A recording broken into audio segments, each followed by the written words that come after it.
don't offer us resilience training without fixing the problems that we can't cope with. It tells us we are broken.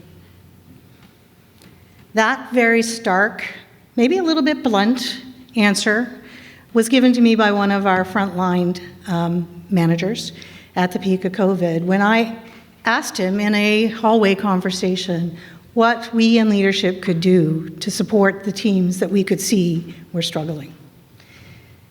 I was a bit surprised. I'm an academic, I'm a scientist.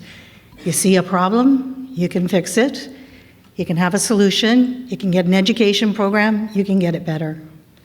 But that's not what I heard, and that's not what was being felt.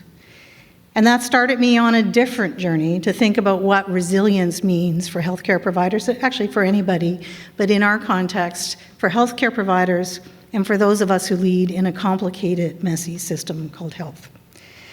Now, I can't give away my scientific brain completely, and so what I decided to do on my journey was to examine a few terms and a few definitions. Anybody who works with me knows I like quotes and I like definitions and I like to understand. So in the next few slides, you're going to see some AI-generated images and narrative when I asked AI to produce some pictures that I thought would be representative of the three concepts that I looked at a little bit more in trying to understand. So the first of these concepts that I wanted to talk to and wanted to look at was the concept of strength. All of us in leadership, and particularly in health, I think all of us at the front lines, pride ourselves on being strong and having strength of character. And it's something that we carry with us. Well, tensile strength, when you look at it from a physics point of view, is a characteristic of a substance, and it's about how much stress can that substance have applied to it before it breaks. And in this picture, I asked for, show me a person rowing at sea in a storm by themselves. And you can see the oar that's floating in the water was made of wood. I'm sure that oar and this rowboat worked really, really well when the sea was smooth and you were close to shore and there weren't a whole lot of storms happening. And maybe it would look even better if there was more people in that boat to help. But its tensile strength was overcome, it's broken, and now it's no longer fit for purpose. So being alone, individual characteristics of strength are not enough for us to navigate the seas.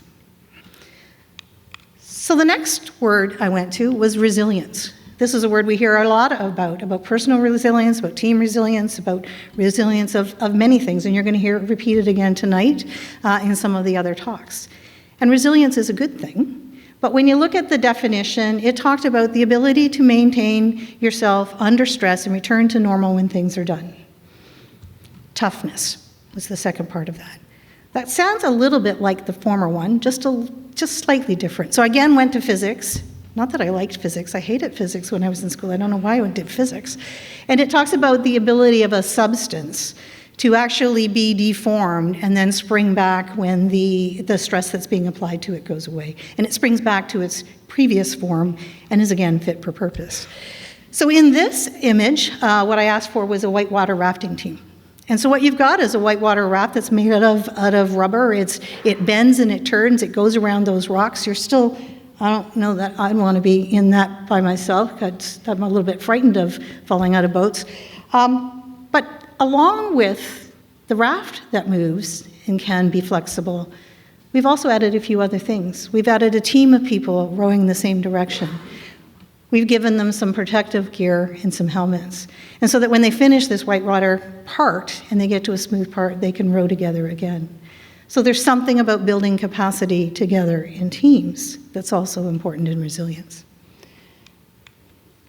This is the third thought, and probably the thought of plasticity. For those of you who don't know, in my clinical career, I was a neonatologist. I took care of some really teeny-weeny and some very sick babies and was always amazed at the plasticity of them as human beings and what they could endure and still overcome and have good outcomes in the end. So having plasticity or being adaptable is the ability to be deformed by stress, and rather than just springing back to what you used to be, you spring back to something different that's been evolved or been transformed, so you're malleable. So how do we think about that in our teams, in our healthcare situation? Well, like the previous, this is a team of rowers. They're all in the right gear, they have the paddles.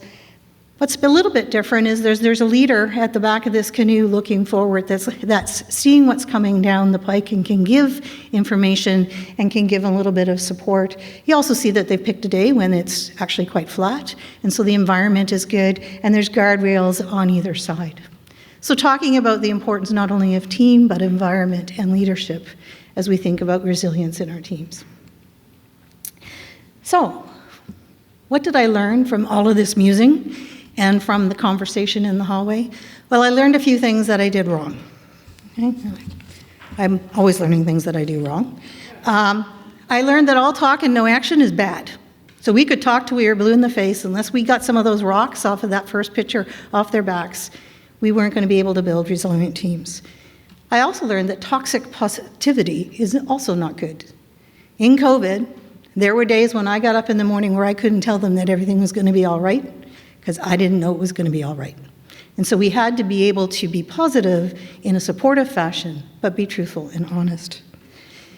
And probably the biggest learning for me is that I had to resist the urge to solve and fix everything all at once, and to understand that one solution doesn't work for everybody. So those are the things I had to learn that I had to change my mind about. But here's the good news. We can offer some things for resilience. I'm going to warn you before I change the slide.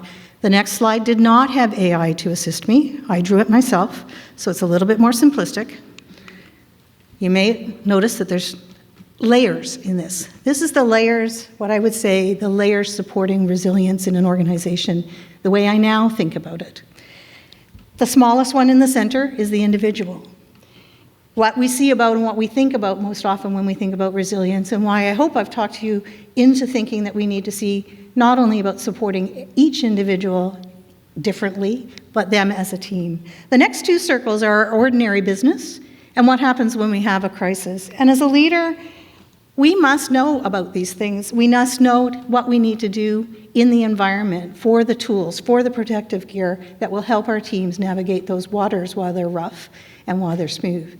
We also need to know that this is where we need to confess that we don't have all the answers and that we may need to change directions. One of the words I hate from the pandemic is we need to know when to pivot.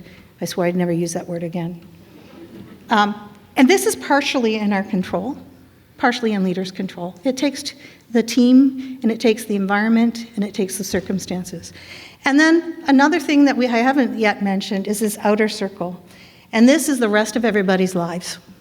And that's the part as leaders that we don't really have a whole lot of control about, but we need to understand that it's there, and we need to acknowledge it if we're going to best support our teams.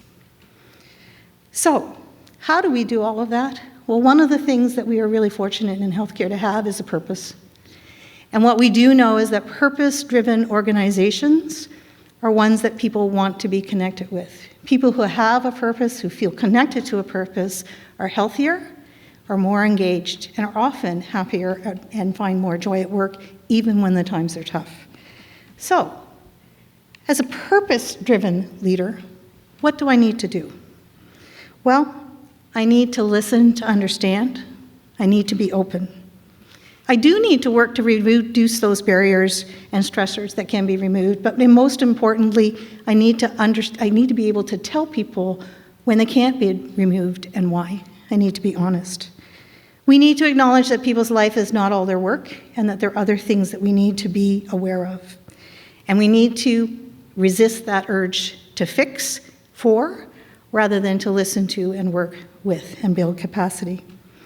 So, as I leave you, I'd like to give you my last kind of list of things that I learned as a purpose-driven leader. Be authentic. You are more than your work too. You need to take care of yourself. Be relentlessly boring as the leader about the purpose. Connecting to the why is really important. That's why the why is in the middle. Be clear about the needs of those who we serve and those who are doing the service. That's the who in that overlapping set of circles. Visibly live our values. That's the how. How do we go about treating each other and working together? And one of the things that you can do if you're not doing the operations, which you don't get to do so much anymore, the hands-on stuff as a leader, is to connect how those operations and those things we must do in those hard times aligns with the why. So, in closing, for all of you in this room who are leaders, if you have a title like me, or if you're a leader by action, as many are, the best gift that you can give your team is a resilient leader. So give yourself permission to seek the support and the care that you need. Thank you for listening.